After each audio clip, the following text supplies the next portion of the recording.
أهلا بكم. لم تمضي إلا ساعات قليلة على الكشف على لائحة المدن التي ستحتضن كأس العالم بالنسبة لجارة إسبانيا.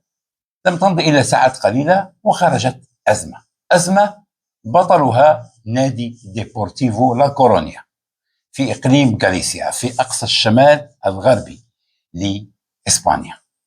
ممثل إقليم غاليسيا ديبورتيفو لا كورونيا أصدر بيانا شديد اللهجة ينتقد فيه قرار بلدية مدينة لا كورونيا الرفع من الطاقة الاستيعابية لملعب رياثور ملعب نادي لا كورونيا من 32,471 مقعد إلى أكثر من 40,000 مقعد. قد يتساءل البعض: كيف لنادي يرفض إمكانية أن يحصل على ملعب كبير بطاقة استيعابية أكبر ويكون أحد الملاعب المرشحة لاحتضان كأس العالم ويرفض؟ قد يبدو الأمر غريب جدا.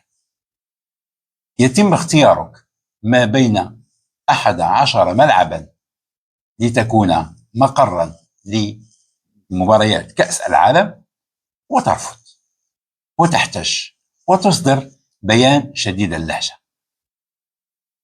الأمر بسيط للغاية، لأن في بلد يتمتع بالديمقراطية لا يمكن أن تفرض على نادي معين شروطك. يجب أن يكون الموضوع توافقي، بمعنى أن يكون هناك اتفاق بين النادي والبلدية، وسأشرح لكم كيف. أولا، أمس كان هناك احتفال على مستوى البلدية باختيار ملعب رياثور ومدينة لا كورونيا كي تكون في كأس العالم. عمدة المدينة إينيس راي وهي سيدة وجهت الدعوة إلى الكثير من الضيوف من بينهم إدارة نادي ديبورتيفو لا كورونيا، وكان الإعلان عن هذا الحفل تقريبا يومين قبل أن يعقد أو أن يتم تنظيمه.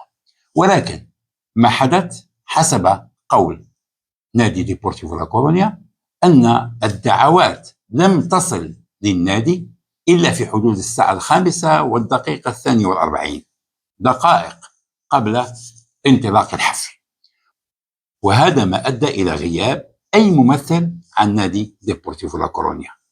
يبدو الموضوع غريب، غياب تام للفريق، ولكن هذا الغياب برره نادي ديبورتيفو لا كورونيا بكل ما حمله البلاغ، والبلاغ ممكن أن يعتبره البعض صادم، ولكن أعتقد أنه فيه كثير من الوضوح، لأنه يتمتع بالإطار القانوني الذي تم من خلاله تحرير هذا البيان. ما يعترض عليه نادي ديبورتيفو لا كورونيا برفضه الرفع من الطاقة الاستيعابية للملعب من 32,374 إلى أكثر من 40,000 هو أن هذا المشروع ليس من أولويات النادي، وأن النادي ليست لديه السيولة الكافية لكي يدخل في هذا المشروع، وأن القيام بهذه الخطوة الآن سيهدد الاستقرار المالي للفريق، ولا يستطيع الفريق أن يدبر الاستحقاقات القادمة لديه، وهو يريد أن يعود إلى أندية الدرجة الأولى. لذلك الفريق رفض أن يدخل في هذه العملية. يقول بأنه أولا يجب أن لا يحرم المنخرطون من تقليص عدد مقاعد الملعب في انتظار بالطبع أن تنتهي الأشغال، ولهذا الفريق لا يريد أن يتأثر ماليا، بالإضافة أن هناك أشياء أهم بنظر إدارة نادي ديبورتيفو لا كورونيا، وأن الحاجة الآن لا تدعو لكي نرفع من الطاقة الاستيعابية للملعب. وفي هذه الحالة سيطرح مشكلة لإسبانيا، لأن الفيفا تصر على 40,000 متفرج، وملعب رياثور الذي تم اختياره لا يستوفي هذا الشرط المهم منذ البداية. صحيح أن هناك 6 سنوات، ولكن حينما يتم التقديم يجب أن يتم التقديم بالضمانات. هناك من سيتساءل ويقول ممكن للبلدية أن تقدم على هذه الخطوة، لكن لا تستطيع، لأن ديبورتيفو لا كورونيا في بيانه قال بأن ما قامت به بلدية مدينة لاكورونيا هو غير دستوري، غير قانوني، منافي للدستور، منافي للأعراف، منافي للقوانين. أي أن البلدية حينما تقدم على هذه الخطوة دون أن تحصل على موافقة النادي، أو حتى أن تفكر في الإعلان عنه دون أن يكون النادي موافق على ذلك، فهو أمر غير دستوري. ولذلك هناك احترام تام لحقك ولما يمنحه لك القانون، أن لا تتعدى حدودك. والبلدية حينما قامت بذلك، قامت بهذه أنها تريد أن تشجع الفريق لكي يكون لديه ملعب وتكون هي أيضا حاضرة في كأس العالم، ومن خلال الحماس كانت تعتقد بأن ديبورتيفو لاكورونيا سيرحب بالفكرة، ولكن ديبورتيفو وضع شروطه. ماذا يريد ديبورتيفو؟ يريد ملعب من الفئة الرابعة كما تنص على ذلك قوانين الاتحاد الأوروبي لكرة القدم، حتى يتمكن من احتضان مباريات أوروبية. يسعى للعودة إلى حظيرة الكبار إلى الدرجة الأولى، ويسعى للدخول إما من خلال المراكز الأربعة الأولى إلى دوري الأبطال، أو ربما الدوري الأوروبي، أو دوري المؤتمرات. إذا هذا هو تخطيط نادي ديبورتيفو لاكورونيا، لا يريد أن يخنق نفسه بمصاريف إضافية. وقد تسألون وما هو دور الدولة؟ سأجيبكم ببساطة، ولذلك قلت لكم الفرق ما بين ملف إسبانيا وملف البرتغال والملف المغربي هو فرق كبير جدا. ملاعب المغرب تبنيها الدولة، أي أن الدولة هي التي تضع المال. ملاعب إسبانيا والبرتغال هي في ملكية النوادي، هي التي تصرف عليها. ريال مدريد حينما قام بتأهيل ملعبه في حدود 1,200,000,000 من جيبه، الدولة لم تعطيه أي شيء.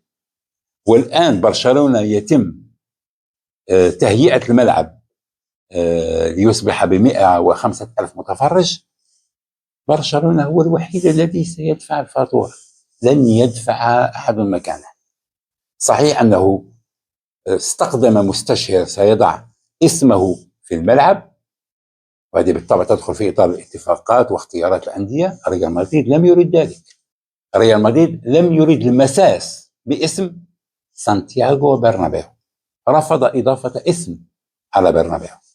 هو هذا الاسم بالنسبة لإدارة ريال مدريد وفلورنتينو بيريز أمر غير قابل للنقاش. إذا سنتحدث عن الجانب المالي في المغرب، ليس هناك مشكلة. الدولة هي التي تبني، هي التي تنجز القناطر، هي التي والأنفاق والطرقات والبنية التحتية والملاعب والمستودعات ومواقف السيارات، كل ذلك الدولة هي التي تبنيه. حينما تقرر أن تمنح كأس العالم لإسبانيا والبرتغال والمغرب، ماذا أقدمت الحكومة على فعله؟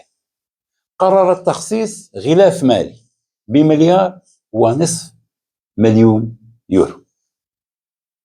750 مليون هي في المساعدة، وأقول في المساعدة لتأهيل الملاعب، بمعنى أنها لن تبني الملاعب ولن تؤهلها لوحدها، تساعد الجهات التي هي جهات مستقلة تتمتع بحكم ذاتي وتسير وتدبر أمورها لوحدها من خلال ميزانية ومن خلال برلمان داخلي ومن خلال مجالس منتخبة داخلية.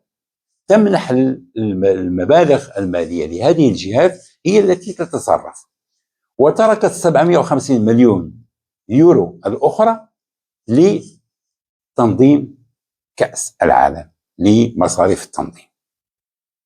نحن نعرف أن العملية مكلفة، وحينما نتحدث عن ملعب لاكورونيا مثلا يتحدثون عن أكثر من 150 مليون يورو، وهذا بالطبع لن تتحمله الدولة بمفردها. دائما يتم تقاسم المبلغ لتغطية تكلفة تهيئة الملعب أو بناء الملعب. لهذا ديبورتيفو لاكورونيا لا يريد أن يصرف ولو يورو واحد على الأقل في الوقت الراهن. ولكن هناك حلان. الحل الأول، إما أن تتكلف البلدية بالإنفاق التام على تهيئة ملعب رياسور الجديد، ولكن بشرط أن يوافق نادي ديبورتيفو لا كورونيا على ذلك. دون موافقة النادي لن تقدم البلدية على وضع مسمار واحد في الملعب، لأنه في ملكية النادي وليس في ملكية البلدية.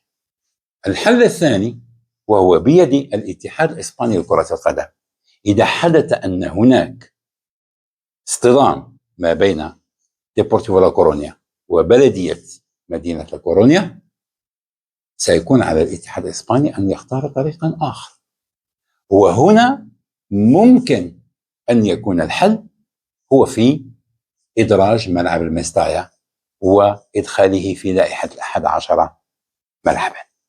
ولكن العامل الزمني مهم، يجب أن تقوم إسبانيا بذلك من هنا إلى غاية 31 من هذا الشهر، أي أمامها 11 يوم.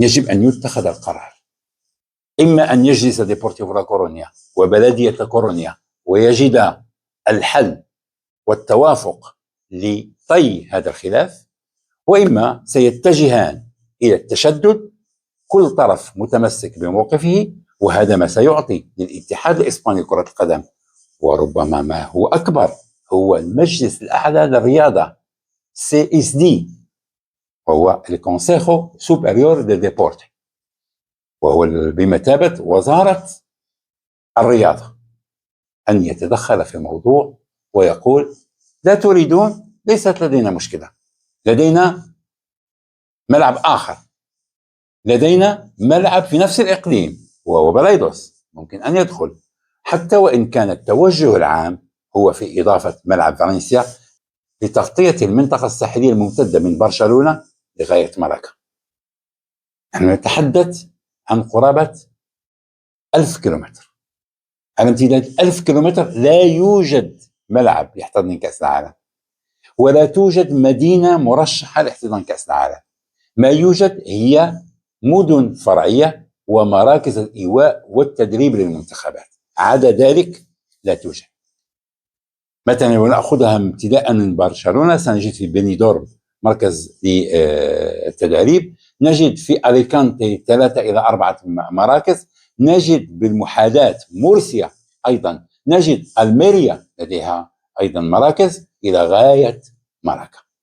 وهذا بالطبع قد يكون أحد الحلول المتاحة لإنقاذ ملف مدينة فالنسيا والميستايا، ومنح فرصة للاتحاد الإسباني والمجلس الأعلى للرياضة لكي يدرج هذا الملعب أخيرا في الآجال القانونية. لا ننسى 31 من هذا الشهر يغلق الباب، يصبح البيد بوك، كتاب الترشح، يصبح بيد الفيفا، ولا مجال بأن يتدخل أحد ليضيف ملعبا. قد يتم تعديل بناء على طلب من الفيفا بعد ملاحظات الخبراء فيه، ولكن لا يمكن استبدال ملعب بملعب. الاختيارات يجب أن تكون نهائية، وأمام إسبانيا 11 يوما لتحديد موقفها من هذا الإشكال الذي انفجر فجأة في مدينة لا كورونيا بين البلدية ونادي كرة القدم. في أمان الله.